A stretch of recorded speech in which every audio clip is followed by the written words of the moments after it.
Hi there, my name is Michael Wagner, back again for 10 Guitars TV, and the topic of today's lesson is common bending mistakes.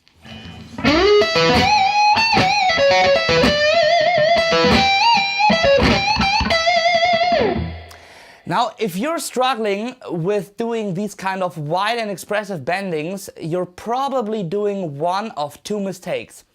And I myself didn't realize it until a few months ago, when I had a couple of students who really struggled with their bending. With them it sounded something like this.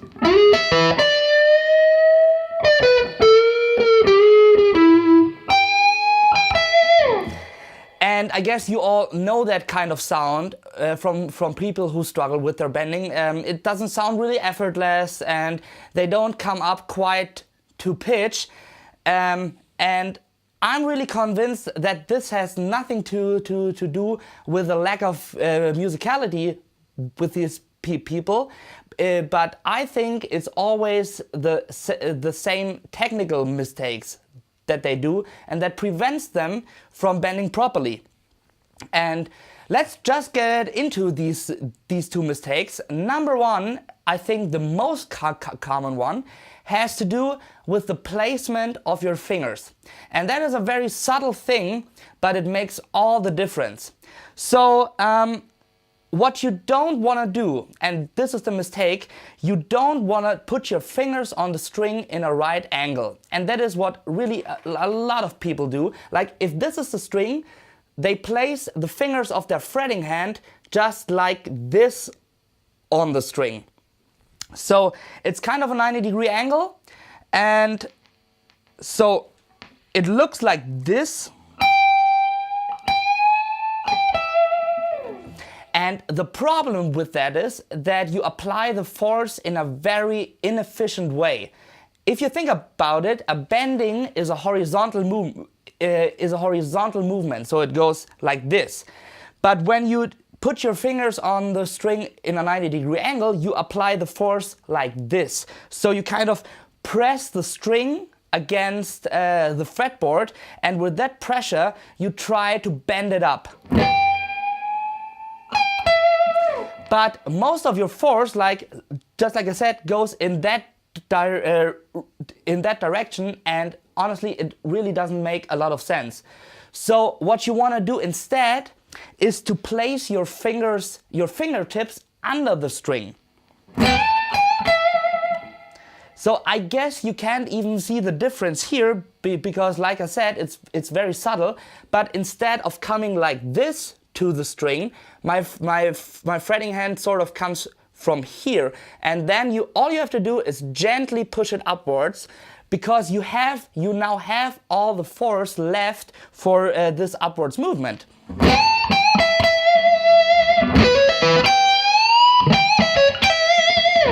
And even when I do now these kind of extreme bendings, it's really not much of an effort.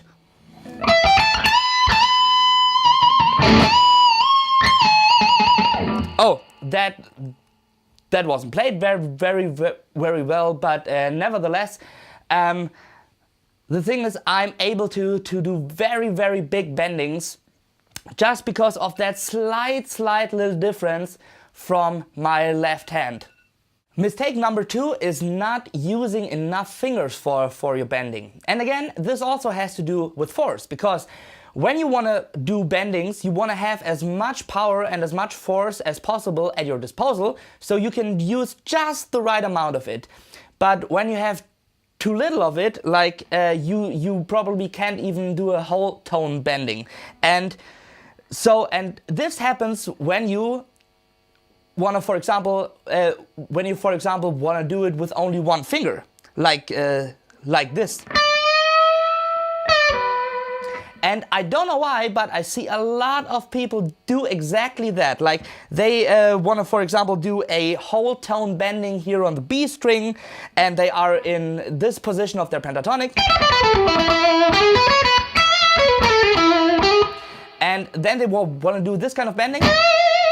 But just because they only use one finger, like only the pinky and sort of the index finger here, that's still laying there, it sounds like this.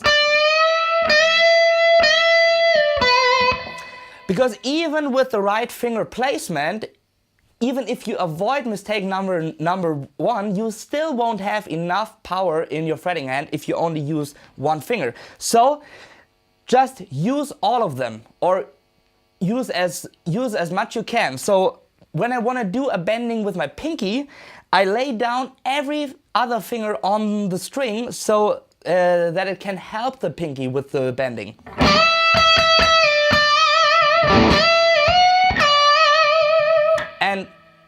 And all of a sudden it becomes totally effortless. And the same goes if you want to do a bending with your ring finger. Just use the middle finger for helping it.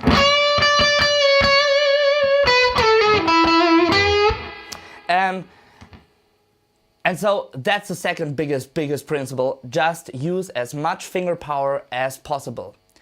So, and if you manage to avoid these two mistakes, you will see that it makes like a night and day difference in your bending game.